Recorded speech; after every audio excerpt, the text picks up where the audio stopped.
Am I a scalper? Are you a scalper? Bag plays games, aka Bag.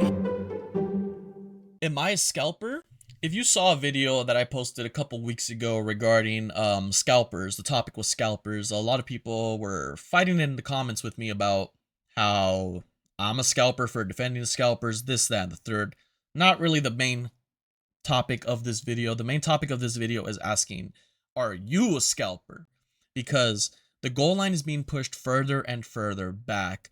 Everyone is being called a scalper this, scalper that. It's interesting to me because they're calling LGSs, local game shops, scalpers. And because they're not selling product at MSRP. When I was first getting back into ripping Pokemon packs, when I was looking around trying to find a box, you've heard me tell this a bunch of times, I found Stellar Crown boxes at $105. And no one was complaining then about MSRP, but as soon as the vendor has to charge you above MSRP, then we're screaming for MSRP. For example, let's say an LGS receives 2 cases from distribution at the normal price. Let's assume that the distribution isn't upcharging them. Let's assume they're getting it for that price, right? And they sell out, and they do sell it for MSRP. They're out of product. Where are they going to get product from? People that come in to sell the product. And I know a lot of people don't interact with buying as much or interacting with the community that's trying to sell their stuff. People want their market value on that. But of course, just like anything else, we take it in at a percentage. So let's say Pokemon ETB number 5 comes in and market is 120. That person's expecting 120 or less. Most of the time, they're expecting the full market value, but we're not going to talk about that. So Pokemon ETB 5 is 120 market value on TCG Player. That's what people are paying for it on TCG Player. That's what people want to sell it for. Someone comes in with the ETB number 5. I'm offer them 70%, which is around like $85, somewhere around there. And some people offer up to 90. So if a shop picks up an ETB for $85, how are they going to sell it for MSRP? That's not possible, right? Unless you just want to lose your business. And it's interesting how the narrative have switched, because I've been in the card industry for like 10 plus years, and it's not even in the selling, buying, I guess buying, not more of the selling side. But I played Yu-Gi-Oh for a long time. I've played Pokemon. I jumped around from all the games, and I continue to play all the card games. I love playing the card games. They're just a good time.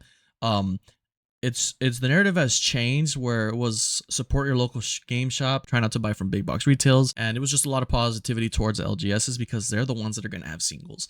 They're the ones that are going to have accessories for your cards, binders, and all this stuff. Now don't get me wrong, there is people in there that are also in it just to buy it and flip it and don't care about the hobby whatsoever. I'm not denying that. A lot of these game stores do really care about the hobby and want to see it succeed. Now, enough of the LGS example. Now they're moving towards the Pokemon investors, saying that they're hoarding up all the product and that they're not leaving it on the market so people can buy it, this, and that.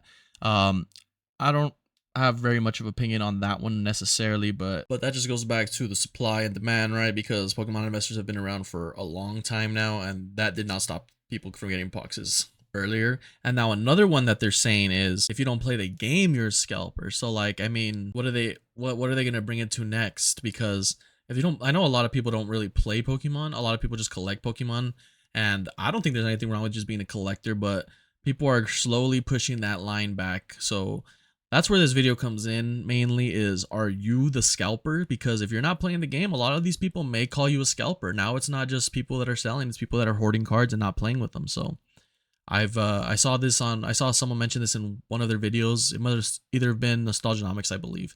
If I remember the video, I'll link it in the description. All right, now that we've discussed that scalper stuff, let's see what these scalpers are going to be scalping, right? So Black Bolt and White Flare to experience severe shortages, but TPCI is now catching up. We'll see how that goes through. GameStop to implement purchase limits for Pokemon TCG products. They're going to find a way to bypass that, of course, because you can bring a family, blah, blah, blah. You guys have seen it in person, I'm sure, the ones of you that try to go to GameStop and waited in those lines. I haven't, but I know I've seen videos about it. And it looks like Inferno X, that's released in September, which features a Mega Charizard.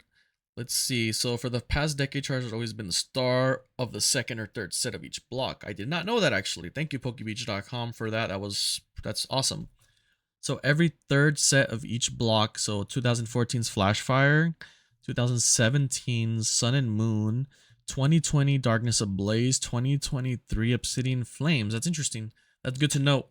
So it's what, just every 3 years? So Inferno X will be the second mega set following the dual sets. So we're going to get the dual sets Mega Brave, Mega Symphonia on August 1st, which is featuring Lucario and Gardevoir EX. And then that means, I'm assuming that means we're going to be receiving the Legends ZA game around this time, hopefully. We should get Mega Brave and Mega Symphonia English for our September set.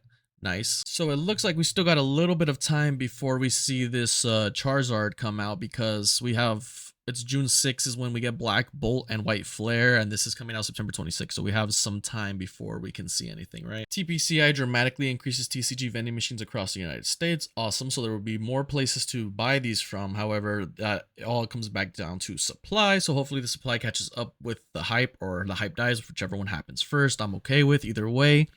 But yeah, we're going to be seeing more vending machines, so keep an eye out for that. And all of this was provided to us by PokeBeach.com. Go ahead and check it out if you guys want to read the full articles. I didn't really go into much detail on this time, so be sure to check them out. Now let's go ahead and take a look at these booster boxes, because we're getting closer and closer to the release date of Destined Rivals.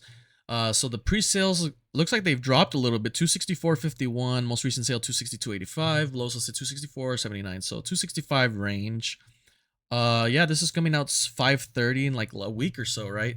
So get ready for the release of this one. The boxes are going for 270 around there. So will these drop? I'm sure they'll drop a little bit. I don't expect this one to stay at 263 very long, especially with a lot of the other stronger sets in the Scarlet Violet-era that have already been printed, like Surging Sparks is coming down at 230. So I wouldn't expect this box to stay at this level for very long. You know, a lot of hype. Rocket set, people are excited, so I think you can pick this up at a lower price in the future, possibly. We'll have to see on release if it comes down or goes up a little bit, but if it's anything like the other sets, it shouldn't stay this high too long. Surging Sparks is going for, what was it, like $230, so I wouldn't pick this up just yet. I would wait to at least get to that Surging Sparks level price before picking it up if you're just trying to rip one. But if you can't wait, you can get one right now for $270. Let's take a look at some of these Black Bolt and White Flare Pokemon Center ETBs that have been sold on eBay already. Looks like the pair has been going for around like $300, so like $150 each ETB, which is insane. The pre-sales have been selling consistently, it seems, since announcement and release. A lot of these people are just posting their receipts from the Pokemon Center. Kind of crazy, right? Now let's take a look at some of these older sets from Scarlet Violet-era. Look at this Paldea Evolved. Market price $293. That is crazy. This box just keeps shooting up. It's going for around $240 and it just shot to $295. Let's take a look at Prismatic Evolution here. Looking like it is coming down some more from the previous high of 134. Looking like 110 was the most recent sale, 114 market price. Let's see what the lowest listed verified is going for right now. So lowest listed verified is 118. Not bad, actually. If you've been waiting to pick up a Prismatic ETB and didn't want to spend 140 or whatever it was previously, now might be a good time to pick it up. Unless you're willing to test your luck with a random resupply at a vending machine or Walmart and Target, now's not a bad time to pick it up before it goes back up. Because with all the new sets coming out, I don't think there's going to be much time for reprints of these. But could be wrong, you know? You never know. Especially since this, I believe this already received the reprint. Especially since we also just released the SPC, Prismatic Evolution Super Premium Collection. Which on release, $500 is crazy. Going down to 224 and most recent sale was 225. Let's see what the lowest listed verified is going for right now. 225. So I believe it's retailing for 100, so it's about double MSRP. I don't think many places got a lot of these. I think it was a very small supply of these going to a bunch of LGSs and big box retailers. Now, a single I do want to take a look at is this Charizard EX from 151. We saw it hitting the almost $300 range and then drop back down to what was it, 190 range. Now it looks like it's recovering a little bit, 210 right now. Lowest listed verified still is 205 though. I still think now is a good time to pick it up. I don't think this card's gonna go lower anytime soon unless we have like a massive 151 reprint, possibly. Like, it's a Charizard EX and it's the chase of the set, so I think now's a good time to pick it up. Not financial advice. Now, I know a lot of you guys probably saw this already as well, but there was a big Sword and Shield hype run just like early in the beginning of May. This was going for like $350. Now it is $441. The most recent sale is $425. Like, this is crazy. Oh, look at someone selling one right now for $402.99 from Gritty Land, 206 sales. Interesting. Fusion Strike was already going pretty high, but it looks like it's almost doubled now. $744.27 for a booster box of Sword and Shield era. Pretty crazy, but I mean, there are some really good chase cards in here, right? That Gengar is crazy. I believe the Gengar is actually going down in price as well, or it might have started recovering. Let's take a look and see. 576 on this, crazy. This was like a $800 card not too long ago. Look at that. Boom, right at the peak right here. Almost 750. Sorry, a little exaggerated. 576, 0 have sold, 8 sold at 580, but oh my gosh, there's like 5 listings on this, so that's not a lot of listings. Not a lot of listings whatsoever, so this card could possibly come back up right now. Now's a good time to buy this if you've been trying to pick this card up. Yeah, look at that. It's a nice little dip right here. I don't think we're going back to this right here, 300 range, especially with the booster boxes now being 700. So now might be the time to get this before it goes back up. Now, financial advice. Another Sword and Shield box though. Silver Tempest, it did have a little bit of a jump going from 270 to 355. Most recent sale 342, lowest listed verified. Why there's so many of these loose packs. I don't like these. So 350 lowest listed. I don't think that's a bad price to pick it up. There's not too many good cards in the set, right? Besides the Lugia being the bit tap chase, and we got Regidrago V. It's looking like Lugia or bust, I'm assuming, especially for a lot of like people that don't really know all the Pokemon like that. So could this possibly go up? I think it could still go up. It's Sword and Shield, right? Sword and Shield sets out of print. They're not gonna, it's just a supply thing. They're not gonna be printed anymore. And then just like the rest of the Pokemon market, I believe this is also gonna go up double, possibly, right? At 350 is a pretty cheap price in my opinion. Like, obviously it's a lot of money, but compared to the other Sword and Shield sets, it's not very high, right?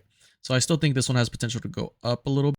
It also has a bunch of trainer galleries, I believe, in Silver Tempest that are really cool. So I think this one still has potential to go up. Like I mentioned earlier, Surging Spark's going for $230 a box now. Most recent sale to $35. It looks like it's been correcting a little bit.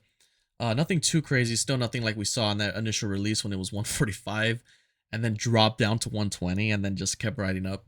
So $230, pretty good price. I believe we already got the reprint on this. That's why the price dropped down a little. The reprint is already gone, it seems like. So this is the lowest price possibly. I don't think we're going to get another resupply of the Surging Sparks. So $230, not a bad price to pick it up, especially when it was going for like $250, $260 range for a good amount of time.